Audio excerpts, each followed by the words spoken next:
Assalamualaikum warahmatullahi wabarakatuh. Kembali lagi di channel aku, Sinawang. Nah, kali ini aku akan bahas mengenai gizi pada lansia. Di sini tuh bentuknya PPT ya. Jadinya ini PPT dari yang dulu-dulu.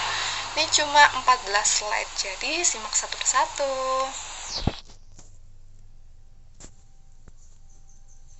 Nah, kita awali dengan definisi lansia dulu ya.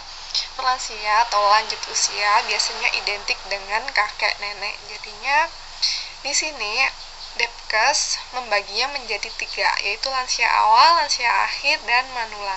Di sini udah ada pembagiannya ya, udah jelas dari 46 sampai 65 tahun ke atas gitu. Oke, pada lansia tentunya pasti terjadi perubahan ya, dan perubahan itu antara lain adanya anatomi dan fisiologi. Jadi pada lansia itu terjadi penurunan dari sel-sel dan mengakibatkan adanya penurunan efisiensi serta gangguan fungsi organ di dalam tubuh lansia. Kemudian yang kedua, adanya penurunan fungsi pada alat indera seperti penciuman, penglihatan, pengecapan. Jadinya lansia itu tidak bisa merasakan secara maksimal, baik itu mendengar, melihat gitu ya, apalagi dalam mempengaruhi indera pengecapan. Jadinya jadi tidak sensitif terhadap rasa-rasa seperti manis, asam, asin, rasa yang pernah ada gitu. Dan itu untuk alat indera. Dan yang ketiga itu ada saluran cerna atau digestif ya. Dan untuk saluran cerna itu biasanya mengalami penurunan juga. Nah, untuk absorpsi kemudian proses-proses di dalam saluran pencernaan juga mulai berkurang ya. Selain itu juga biasanya kalau lansia itu mengalami rasa sakit dalam mengunyah akibat memakai gigi palsu gitu. Jadinya sangat tidak nyaman ya, udah mulai nggak nyaman gitu. Nah, yang selanjutnya itu ada metabolisme ya. Metabolisme itu biasanya terjadi penurunan toleransi glukosa, dan hal ini akan mengakibatkan kenaikan glukosa di dalam darahnya. Jadi berisiko sekali untuk terjadinya diabetes gitu. Ya. Selanjutnya ada ginjal dan fungsi ginjal biasanya sudah mulai menurun ya. Akan mengakibatkan perubahan di dalam sekresi di dalam urinnya gitu, jadinya tidak terkontrol. Nah, fungsi jaringan itu juga mulai menurun gitu ya.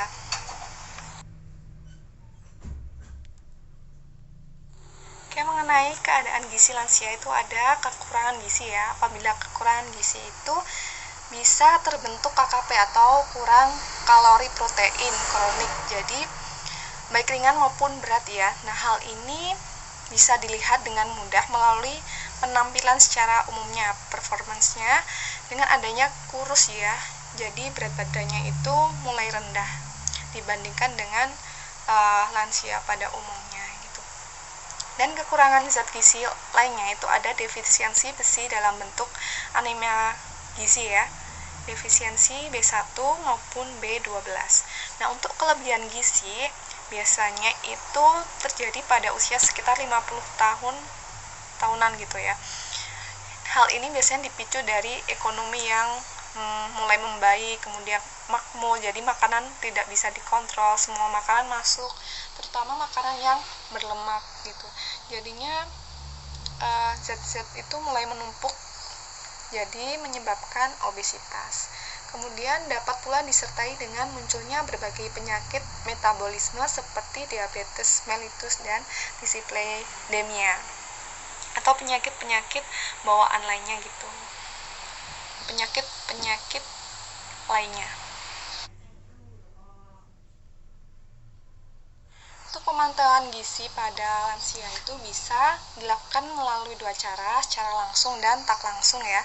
Ada langsung itu ada klinik, antropometri, biokimia, biofisik.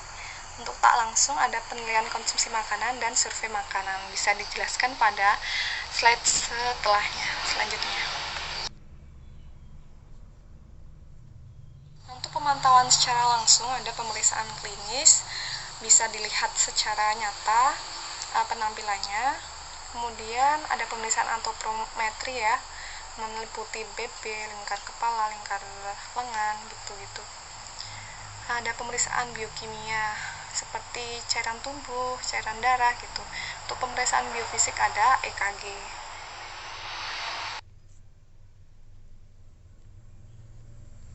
Pedoman umum gizi seimbang PUGS untuk lansia ya. Yang pertama itu makanlah aneka secara beragam ya makanannya. Jadi nggak hanya menu-menu tertentu aja.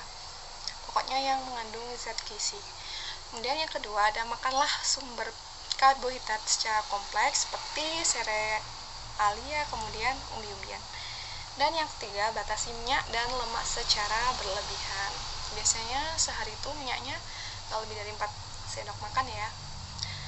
Nah, yang keempat, ada makanlah sumber zat besi secara bergantian antara sumber hewani maupun nabati. Minumlah air yang bersih, aman, dan cukup jumlahnya yang telah dididihkan. Atau ya pakai air yang sudah disterilisasi gitu. Kurangi konsumsi makanan, jajanan, dan minuman yang tinggi gula. Dan selanjutnya ada perbanyak frekuensi makan hewan laut ya, sebagai menu harian. Yang terakhir, gunakanlah garam beriodium. Namun perlu dibatasi ya penggunaannya, jangan terlalu berlebihan.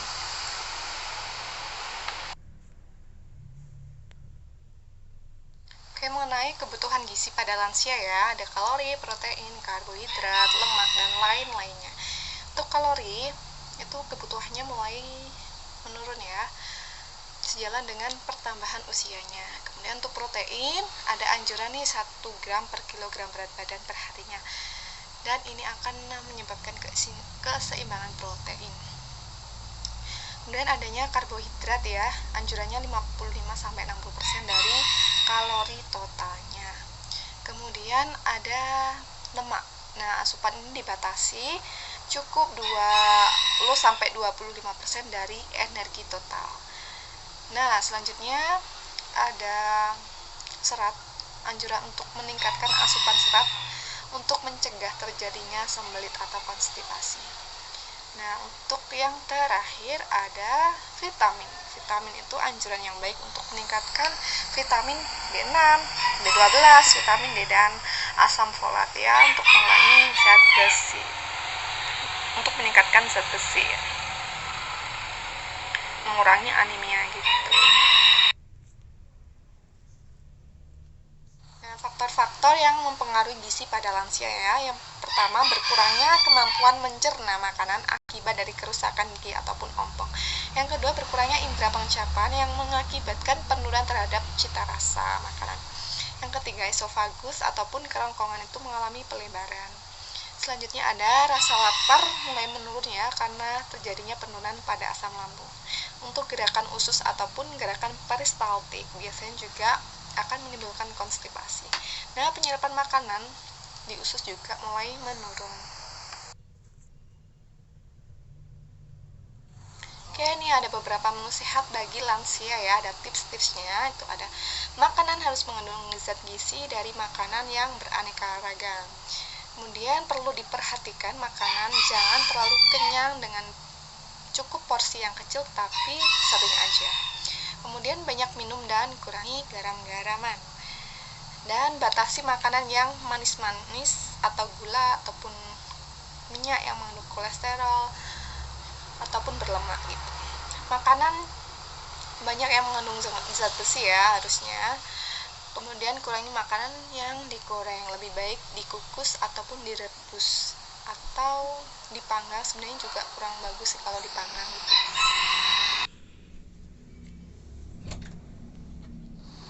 Ini ada langkah-langkah hidup sehat untuk lansia ya. Pertama ada olahraga secara teratur, tentunya istirahat secara cukup, tidurnya. Makanlah secara seimbang, mental dan batinnya harus tenang, harus seimbang juga. Jangan lupa untuk rekreasi atau refreshing biar nggak jenuh ya. Kalau lansia itu gampang jenuh, gampang stres kalau enggak rekreasi gitu. Juga jangan lupa untuk selalu menjaga kebersihan dimanapun lansia itu berada, kemudian memeriksakan kesehatan secara teratur di tenaga kesehatan. Itu adalah yang terakhir dari pembahasan gizi pada lansia. Sorry banget nih banyak gangguan suaranya ya.